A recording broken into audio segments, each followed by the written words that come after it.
The staff is requested to provide mics to the people who want to talk about it. This is the time to share your suggestions. We are open for it.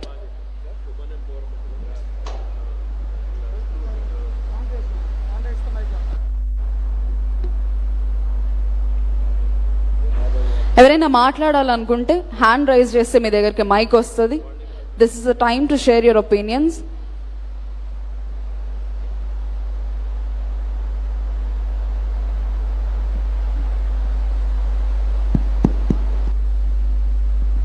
Anybody?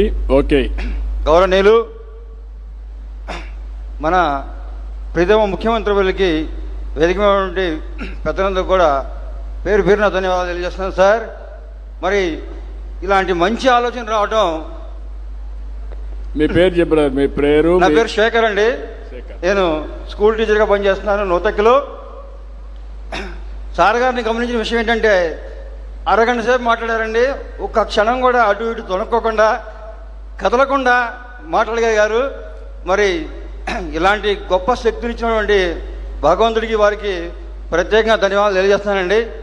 ఇవాళ ప్రపంచంలో ఏ దేశం కూడా జనం గురించి ఆలోచిస్తున్నారు. ఎందుకంటే సంపద అంటే డబ్బు కాదు, ఆస్తి కాదు, భూములు కాదు, ఇవి కాదు. జనమే మనం, మనమే జనం. ఇవాళ ఒక టీచర్గా నేను జాబ్ చేస్తానండి. మరి ఇంటికి వెళ్తే నా భార్య చాలా కష్టపడుతూ ఉంటుంది. నాకు ఒక చిన్న పాప మనవరాలు ఉంది. ఆ అమ్మాయి మొన్నే జాబ్ రిజైన్ చేసింది. ఎందుకంటే సార్ గారు చెప్పారు, ఒక పాపని పోషించాలంటే నా కొడుకు ఉద్యోగం చేస్తున్నాడు, కోడలు చేస్తున్నారు. అయితే ఆ పాపను ఎవరు చూసుకుంటారు? మరి అందుకోసం ఆ అమ్మాయి జాబ్ రిజైన్ చేస్తుంది. అదే కనుక ఉమ్మడి కుటుంబం కనుక ఉన్నట్టయితే ఆ అమ్మాయికి ఎంతో చేదోడు ఓదోడుగా ఉండేవాళ్ళం. మేము 4 అన్నదమ్ములం అండి. మా తాత ముత్తాతలు కూడా వాళ్ళు కూడా జాయింట్ ఫ్యామిలీసే, పెద్ద ఫ్యామిలీస్ 10-12 మంది ఉండేవాళ్ళు. మరి అటువంటి కుటుంబాలు ఉన్నాయి కాబట్టి ఇంతమందిని మనం పెంచగలిగారు, పోషించగలిగారు, సమాజంలో గొప్ప స్థాయిలో ఉండగలిగాం మనం.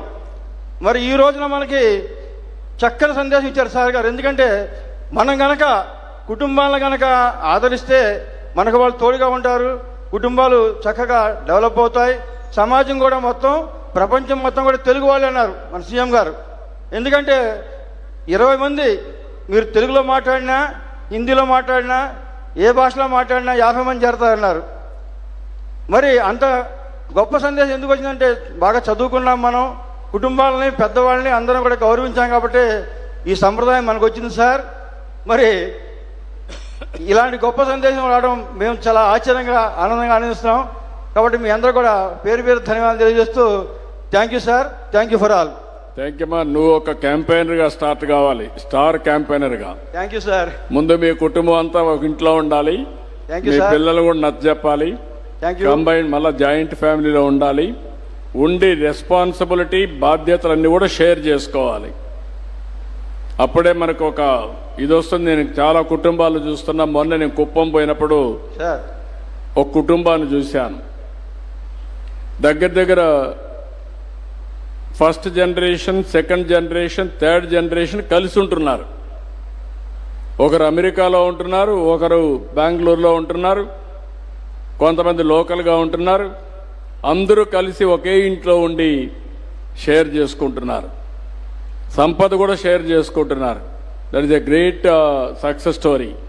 అలాంటి స్టోరీ వల్ల చాలా హ్యాపీనెస్ వస్తుంది, సెక్యూరిటీ వస్తుంది. మనం ఏదో సంపాదించింది వేరే వాళ్ళకి ఇవ్వాల్సి వస్తుందని మనం విడిపోతున్నాం.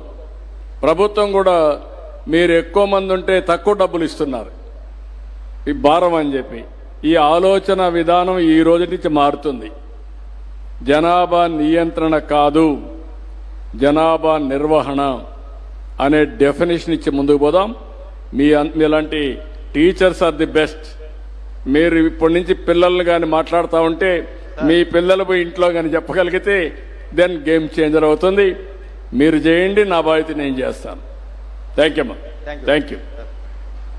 గట్టిగా చప్పట్లు కొట్టి అభినందించండి, మంచి సూచనలు ఇవ్వండి.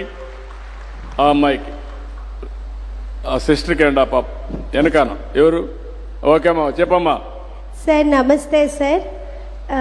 నా పేరు మంజులావాణి. నేను Anakapalli centre administrator 1 stop centre మహిళా శిశు సంక్షేమ శాఖలో పనిచేస్తున్నాను.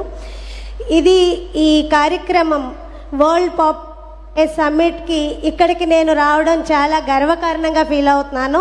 ఎందుకంటే చాలా విషయాలు నేర్చుకున్నాను. జనాభా నియంత్రణ కాదు, నిర్వహణ అనేది చాలా గొప్ప విషయం సార్. ఎందుకంటే ఈ మధ్య మా తాతమ్మ నాకు ఒక విషయం చెప్పింది. ఒకప్పుడు నీకెంతమంది పిల్లలమ్మా, ఆస్తి ఉంది అని అనేవారు కాదు అని చెప్పి, ఈ విషయాన్ని ఈరోజు మీరు సార్థకత చేశారు సార్. ఎందుకంటే